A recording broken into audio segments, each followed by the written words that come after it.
कक्षा 4 बच्चों को स्वागत है। चलिए आज हम पुण्य पताका का दूसरा पाठ पढ़ेंगे जो आपके कविता में दिया गया है। इस कहानी से हम सीखेंगे कि जो मनुष्य बिना किसी स्वार्थ के कोई भी काम, विशेषतः परोपकार या सहायता करता है, उसे अपने जीवन में हर कदम पर सफलता मिलती है। हर कोई सोचता है कि तीर्थ स्थान जाने से सुख और पुण्य मिलता है, लेकिन दूसरों की सहायता करने का सुख तीर्थों से भी बढ़कर होता है। चलिए इस कहानी को पढ़कर हम जान लेते हैं कि मनुष्य को सफलता कब मिलती है। चलिए शुरू करते हैं। वीर सिंह ने गुरु के आश्रम में रहकर कई वर्षों तक शिक्षा प्राप्त की। जब शिक्षा पूरी हो गई तो वह गुरुदक्षिणा देने के लिए गुरु के पास गया और बोला, गुरुवर, आपसे विद्या प्राप्त करके मैंने अपना जीवन सार्थक किया है। आज्ञा करें मैं आपको क्या अर्पित करूं। वीर सिंह ने गुरु के आश्रम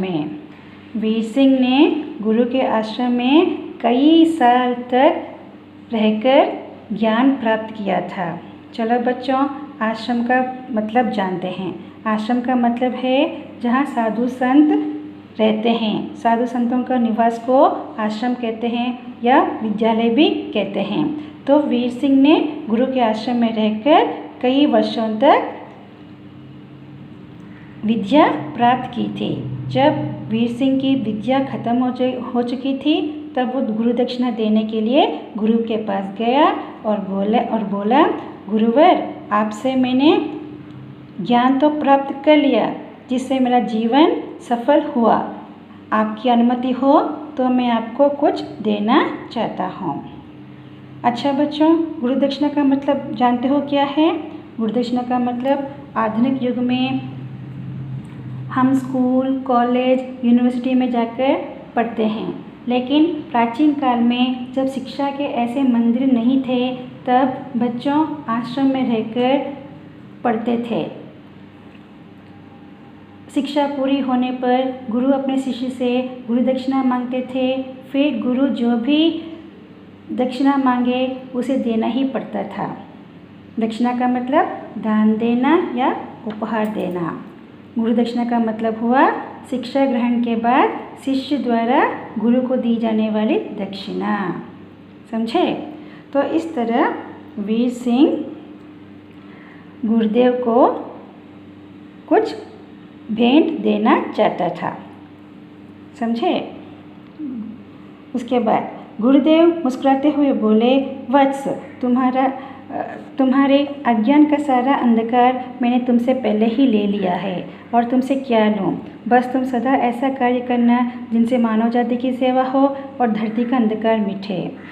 तो गुरुदेव हंसते हुए बोले कि बेटा, मैंने तो तुमसे पहले ही तुम्हारा अज्ञान का सारा अंधकार ले लिया है।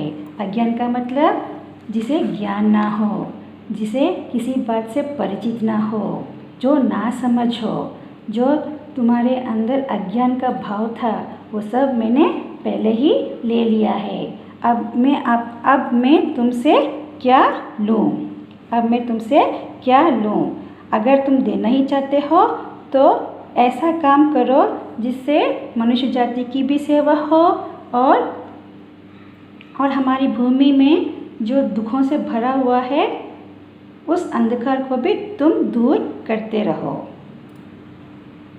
वीर सिंह नम्रता से बोला, मैं आपको वचन देता हूँ कि किंतु गुरुदक्षिणा में आपको कुछ न कुछ तो स्वीकार करना ही होगा। तो वीर सिंह ने गुरुदेव से धीरे से बोला कि मैं आपको वचन देता हूँ कि आप दूसरों की सहायता करूँगा, लेकिन उसके साथ साथ गुरुदक्षिणा में आपको कुछ ना कुछ अपनाना ही होगा, लेना ही होगा। शिष्य के हट को देखते हुए गुरुदेव ने उसे काला झंडा दिया और कहा, तुम इस ध्वज को सभी तीर्थ स्थानों पर ले जाना, इसे पवित्र नदियों के जल से धोना। जब इसका रंग सफ़ेद हो जाए तो समझ लेना मुझे गुरुदक्षिणा मिल गई। तो शिष्य का ये हट मतलब जिद को देखते हुए गुरुदेव ने क्या किया? गुरुदेव ने एक काला झंडा वीर सिंह को दिया और कहने लगे कि तुम इस झंडे को उन तीर्थ स्थानों पर ले जाना। तीर्थ स्थान का मतलब जानते हो? तीर्थ स्थान का मतलब वो स्थान जहाँ लोग पूजा पाठ करने जाते हैं या देव देवताएं के दर्शन के लिए जाते हैं। मतलब पुण्य क्षेत्र भी कहा जाता है। तीर्थ स्थान को पुण्य क्षेत्र भी कहा जाता है। तो तुम इस झंडे को सभी हमारे देश में जितने भी तीर्थ स्थान हैं सभी तीर्थ स्थानों पर ले जाना और उनके तीर्थ स्थानों के यहाँ पर नदियाँ होती हैं ना, वो पवित्र नदियाँ, उन पवित्र नदियों के पानी से धो देना। जब इसका रंग सफ़ेद हो जाएगा तो समझ लेना कि मुझे गुरु दक्षिणा मिल गई। वीर सिंह ने गुरु की आज्ञा मानी और काले झंडे को लेकर निकल पड़ा। सबसे पहले वह देश की पवित्र नदियों के किनारे स्थित तीर्थ स्थानों पर गया। उसने उन नदियों के जल से काला झंडा धोया, किंतु वह उजला न हुआ। उसे बहुत निराश हुई। फिर वह अन्य तीर्थ स्थानों और प्रसिद्ध मंदिरों में गया तथा वहाँ के पावन जल से झंडे को मलमल कर धोया, लेकिन उसके रंग में तनिक भी अंतर नहीं आया। तो वीर सिंह ने गुरु की आज्ञा मानकर उस काले झंडे को लेकर वहाँ से निकल पड़ा। बाद में वो एक एक तीर्थ स्थान जाता गया और सभी पवित्र नदियों के जल से उस काले झंडे को धोता गया, लेकिन उसका झंडा सफ़ेद ना हुआ। उसे बहुत दुखी हुआ।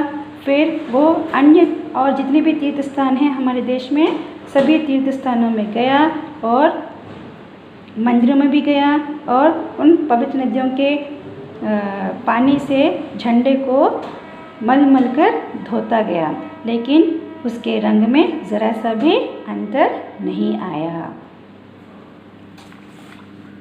समय बीतता रहा। इस तरह 5 वर्ष गुजर गए। अब वो झंडे का बोझ उठाते उठाते थक गया था। उसने हजारों मील की पदयात्रा की थी।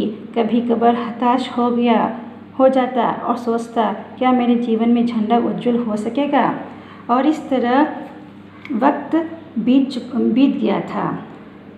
झंडे को धोते धोते वक्त बीत गया था। इस तरह 5 वर्ष बीत चुके हैं। 5 वर्ष का मतलब 5 साल। इस तरह 5 वर्ष गुजर चुके हैं और वो झंडे को बोझ उठाते उठाते थक भी चुका था और उसने हजारों मील तक पैदल भी चला और कभी कभार दुखी हो जाता था, परेशान हो जाता था और सोचता था कि उसके जीवन में कभी झंडा उज्जवल हो सकेगा।